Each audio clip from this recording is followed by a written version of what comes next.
کۆمەڵگەکانی ڕۆژهەڵاتی ناوەڕاست و کوردستان بە هۆکاری پێگەی جیۆپۆلیتیکی هەرێمەکەوە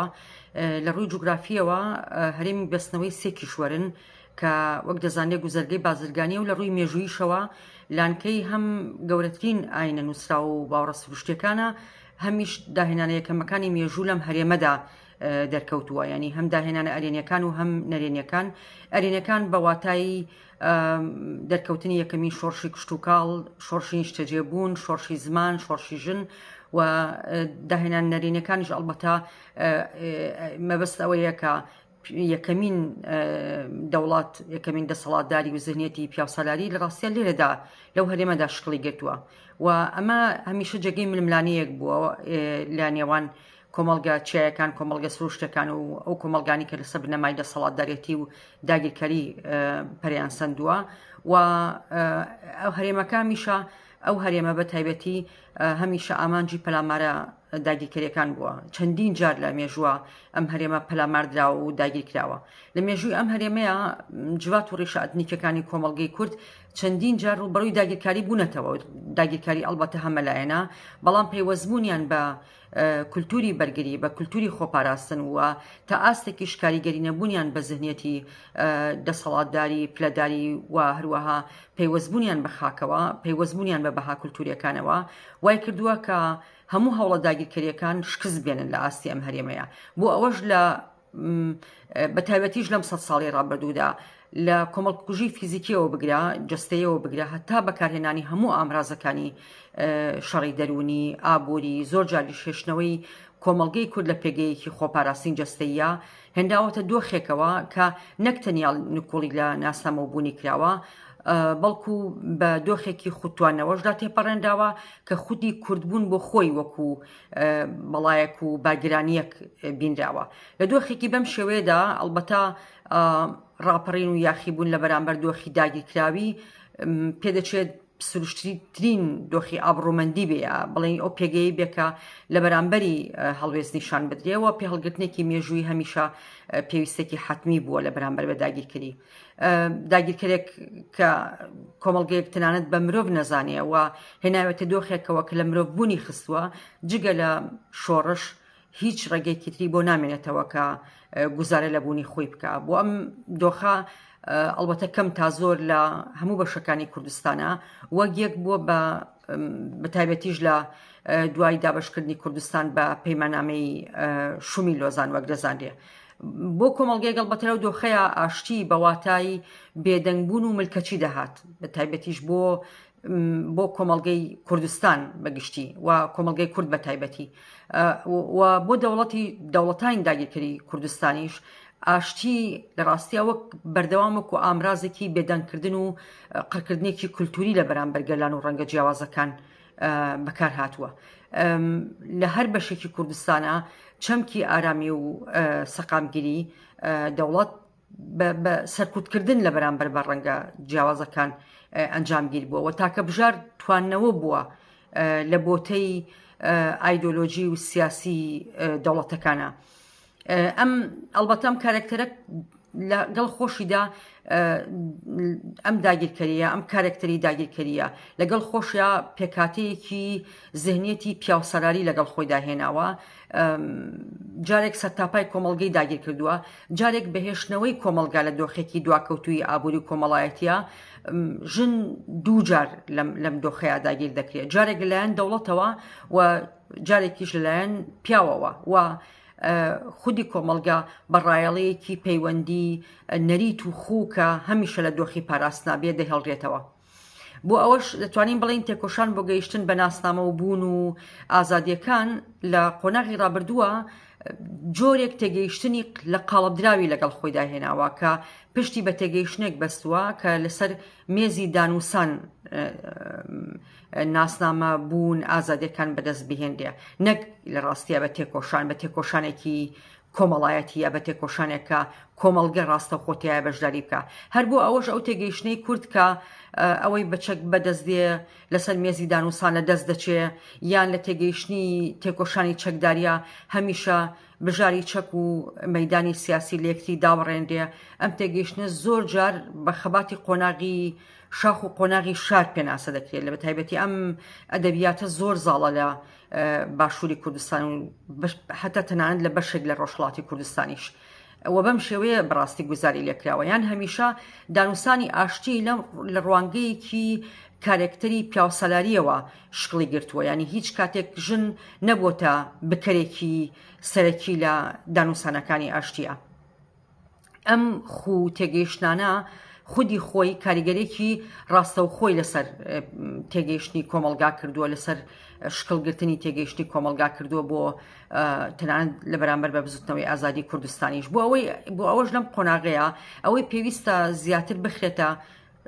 ژێر پرسیارەوە بدرێتە بەرتی ڕەخنە تێگەیشتنی ئێمەیە لە ڕاستیە بۆ شەڕ و ئاشتی تێگەیشتنی ئێمەیە بۆ دانووسان تێگەیشتنی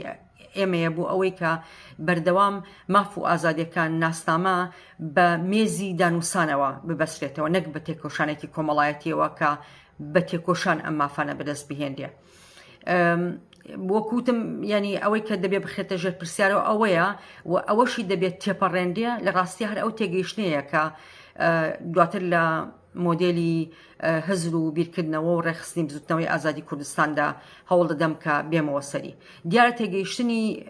ئاشتی و پێکەوە ژیانی دیموکراتیانە سادەترین و ئەتوانین بڵین بنەڕەتیترین پێویستی مرۆڤە پێویستی کۆمەڵگەیە ئاشتی و تۆ تەنیا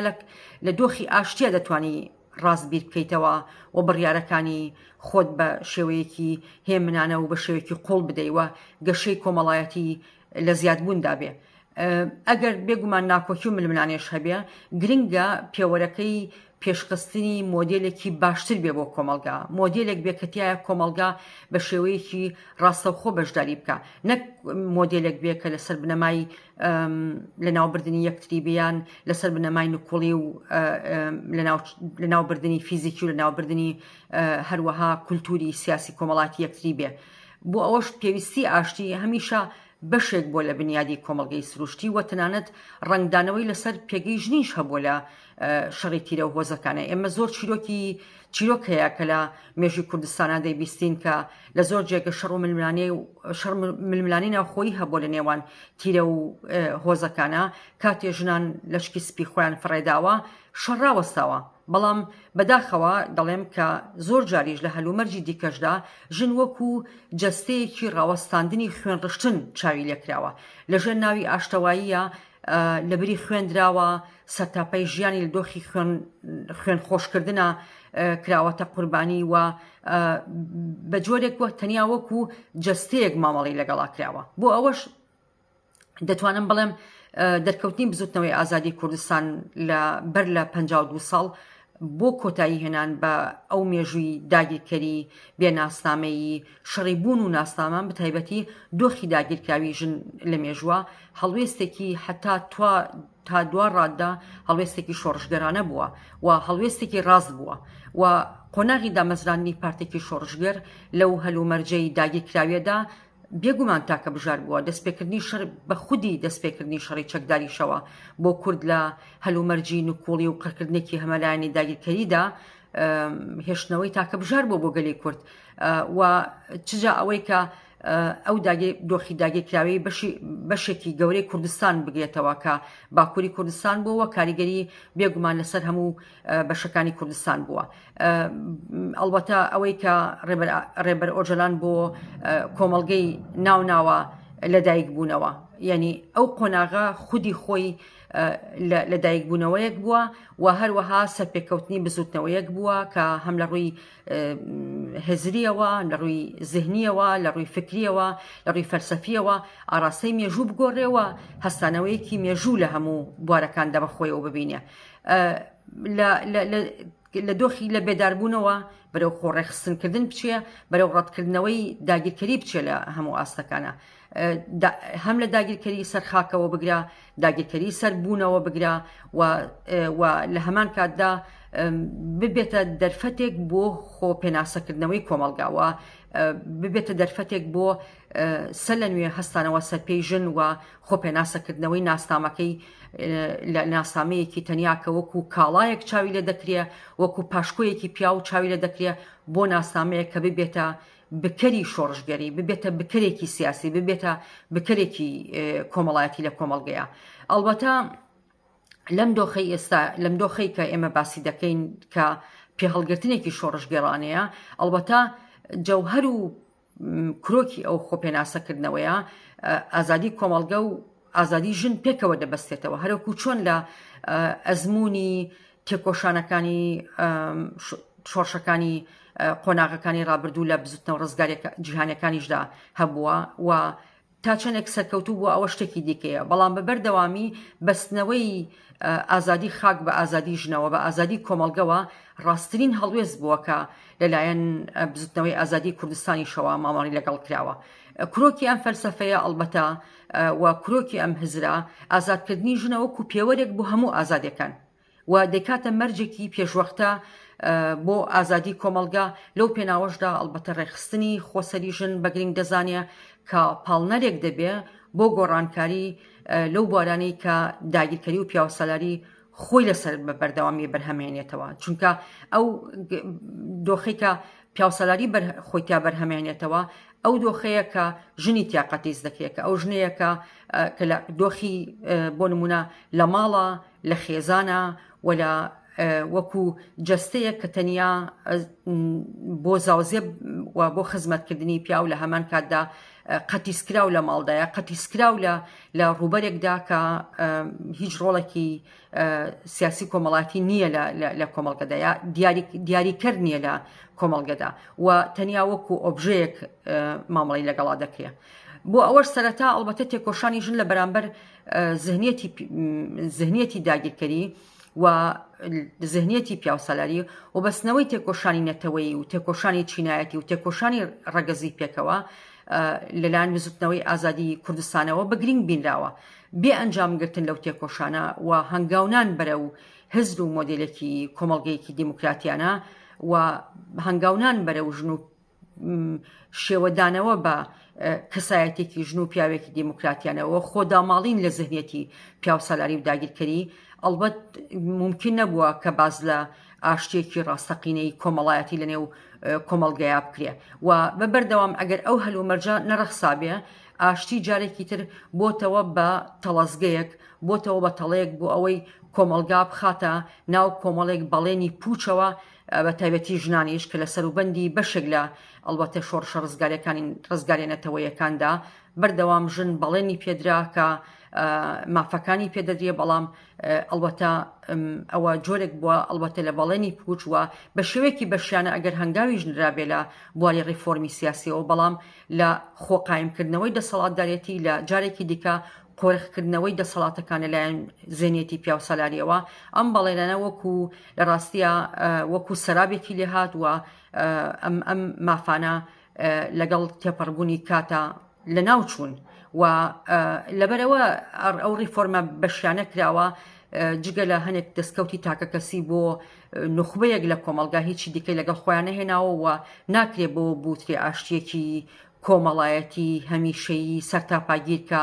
بە گۆڕانکاری وەرچەرخانێکی کۆمەڵایەتیدا تێپەڕێت. وەلەو حاڵتانەشە نەدەبوو کە نەپرسی کورد و نەپرسە کۆمەڵایەتی قوڵەکانیش کە گەورەترین کاریگەریەکانی لەسەر ژن هەبووە بە ڕیفۆرمی بەشیانە چارەسەر بکرێەوە. ممکن نەبوو مەحاڵیش بوو کە بە زهنیەتی ڕیفۆرم ئەم مەسەلەیە چارەسەر بکرێ و دەبوو شۆڕشێکی کۆمەڵایەتی شۆڕشێکی دیموکراتی ڕێگە بکاتەوە. بێگومان قۆناغێکی تێکۆشانی بێناوبەری 52 ساڵەی قۆناغی ڕابردووی تێکۆشانی ئازادی کوردستان ئەنجامەکەی سەرپێخستنی کۆمەڵگە و ژن بێ بە هەموو واتای خۆی شۆڕشێکی کۆمەڵایەتی شۆڕشێکی زێنی و دیموکراتی زەمینەیەک بۆ پەرپاکردنی هەیە کە ئاساییە کە ئامرازەکانی خۆی نوێ بکاتەوە لە تێکۆشانە و بەرەو قاڵبوونەوەی زیاتری ببە لە خەبات و سیاسەتی دیموکراتیە و ئاشتێکی ڕاستەقینە سەر پێ بخە و بەرەو مۆدێلی کۆمەلگاکی دیموکراتی هەنگاو بنێ. ئەڵبەتە دەتوانم بڵێم لە دۆخی کۆمەلگە و بزوتنەوەیە کە هزر و فەلسەفەی ژیانی گەیان دەبێتە ئاستی پارادایمێک کە پارادایمی مۆدرنیتەی دیموکراتیە لەسەر بنەمای پرەنسیپەکانی دیموکراسی ڕاستەوخۆ و هەروەها لەسەر بنەمای ئیکۆلۆژی لەسەر بنەمای ئازادی ژن بێگومان لە پێگەیەکی بەهێزدایەکە ئاشتی ئەمجاریان بتوانێت بە شێوەی بە تێکۆشان بەرێتە پێشەوە. بەڵام بێگومان ئەم قۆناغە هەروە قۆناغێکی ئاسان نییە. بەڵام پرسیارە ئاساسیەکە ئەوەیە کە ئایا لە کاتێکە کە جیهان هێندە توندوتیژی هەیە و چەکی نوێ بەرهەم ئەهێندەیە چۆنە ڕێبەر ئۆژەلان باز لە ئاشتی دەکا و بزوتنەوەکە باز لە ئاشتی دەکا و کۆمەڵگا ئەم جۆرە بانگەوازیە یا ئەم پەیامە تەیید دەکا وێڕای ئەوەی کە ڕەخنە لە ئەوەی کە چەندێک دەتوانێت سەر بگرێ و ئامرازەکانی چی دەبێ زۆر گرنگە. بەڵام هەرکەس پرسیارەکانی ڕووی لە بزوتنەوەی ئازادی کوردستانە و ڕووی لە بزوتنەوەی ئازادی ژنی کووردا کە دۆخەکە بەرەو کوێ دەچێت. ئەڵبەتە دەمەوێت ئەوە بڵێم بانگەوازی یان پرۆسی ئاشتی و کۆمەڵگەی دیموکراتی کە لەلایەن ڕێبەر ئۆژەلانەوە ڕاگەیەنداوە بزوتنەوەکە پەیامی ئەرێنیدا کە ئەوان ئامادەن بۆ ئەو قۆناغا، بەڵام پێویستی بە پرۆسەیەکەیە و ئەو پرۆسی ئەڵبەتە پرۆسەیەک نییە کە ئێمە لە چاوەڕوانیدا بهێڵێت کە هەست بکەین کە شتێکی ئامادە پێشکەشەکرێ و چۆن ئەو ڕەخنانەی کە لە قۆناغی شەڕی چەکداری دەکران هەمیشە ئەو ڕەخنەیە دەکرا کە کاری گەریلایە ئیشی گەریلا تێکۆشانی گەریلا تەنیا ئەوە نییە کە ئەو شەڕ بکە و ئێمە جێگەی خۆمانەوە چەپڵی بۆ لێ بدەین، بەڵکو ئەوە پێویست بە تێکۆشانێکی بێناوبڕی کۆمەڵگە دەکات کە لە بواری تێکۆشانی سیاسی و لە بواری تێکۆشانی دیموکراتیەوە ئەو ئامانجانە پڕ بکاتەوە و ئەو بەردەوامی بۆ ئامانجانە بداکە تێکۆشانی چەکداری لە پێناویە دەستی پێکردووە. کەواتە پرۆسەیەک نییە کە ئێمە لە چاوەڕوانیدا بهێڵێک کە هەمیشە هەست بکەین کە شتێک بە شێوەیەکی ئامادە و وەکو ڕەچەتەیەک پێشکەش دەکرێەوە کاری ئێمەش ئەوەیە کە تەیدی بکەین یا تەیدی نەکەین، بەڵکو ئەم پرۆسەیە بە تەواوی لەلایەن بزوتنەوەی ئازادی کوردستانەوە ئەوە هەموو ئۆرگانەکانیەوە بزوتنەوەی ئازادی ژنی کورد و هەموو ئۆرگانەکانی کۆمەڵگەی کورد تەنانەت لەلایەن دۆستانی گەلی کورد و هەموو ئەوانەشی کە باوەڕیان بە مۆدرنیتەی دیموکراتی هەیە سەر پێ دەکەوێت. ئەم پرۆسەیەک نییە هەروە خۆڕستکانە سەر پێ بکەوێت. ئەو پەیامە و ئەو قۆناغی کە خۆی لە خۆیدا دەستی پێکردووە لەلایەکەوە لە ڕاستیە دەستبەتاڵی دەوڵەت دەگەێنێت لە ئاس ئەو گۆشەگیری و دۆخی دیلێتەیە کە 26 ساڵە ڕێبەر ئاپۆی تێدا قەتیس کراوە و لە هەمان کاتدا شکاندنی ئەو گۆشەگیریە جۆرێک لە شکاندنی ئەو گۆشەگیریە دەگەێنێ و دۆخەکە ئەنجامی ئەڵبەتە بەرخودانێکی بێوێنەی بەرخودانێکی بێوێنەی مێژوویە لەلایەن گەلی کوردەوە و بەرخودانێکی مێژوویە لەلایەن بزوتنەوەکەوە لە هەموو بوارەکاندا و لە لایەکی دیکەشەوە خودی ڕێبەر ئۆژەلان لە زیندانی ئیمرالی ئەو بەرخودانی کە لە ماوەی 26 ساڵ کە لە ڕاستیە بێوێنەیە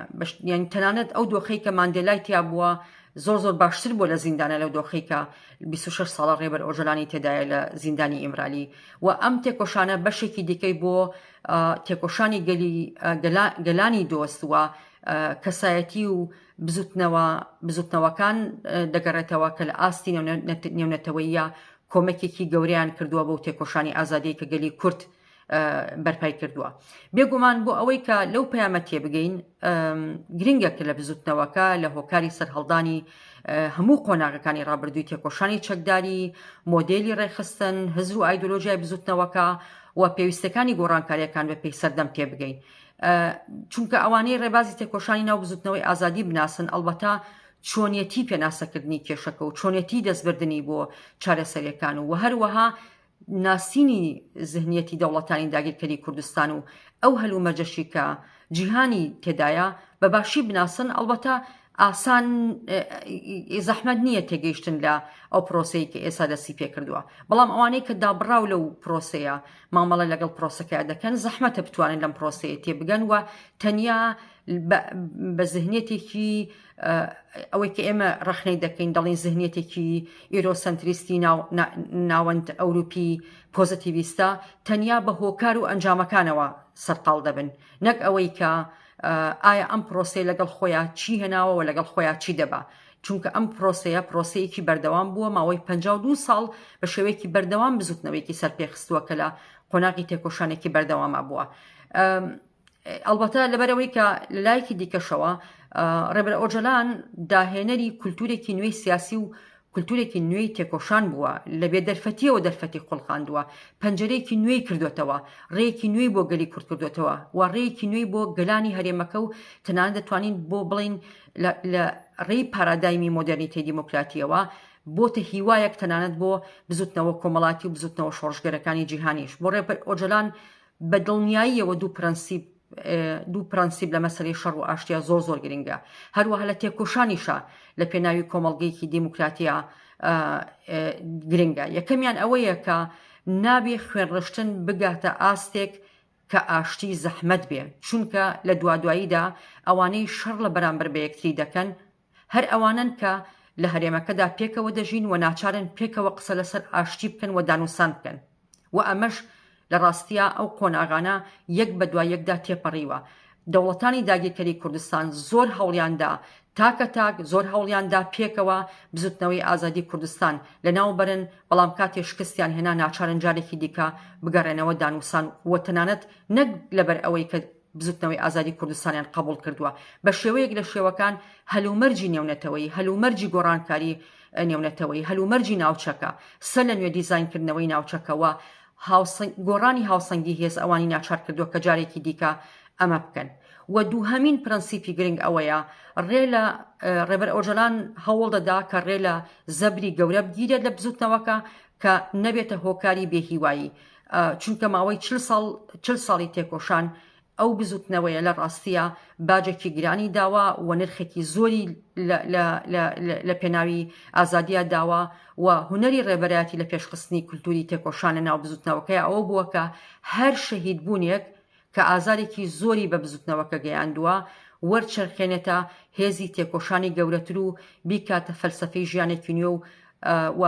بێگومان ئەمەش هەروە بە ئاسان نەبووە بە خاوەنداریکردن بووە لە یادەوەریەکانی وێرایی ئەڵبەتە شتێکی دیکەی کە زۆر گرنگ هەیە ئاماژەی پێ بکرێ ئەوەیە کە وێرایی هەموو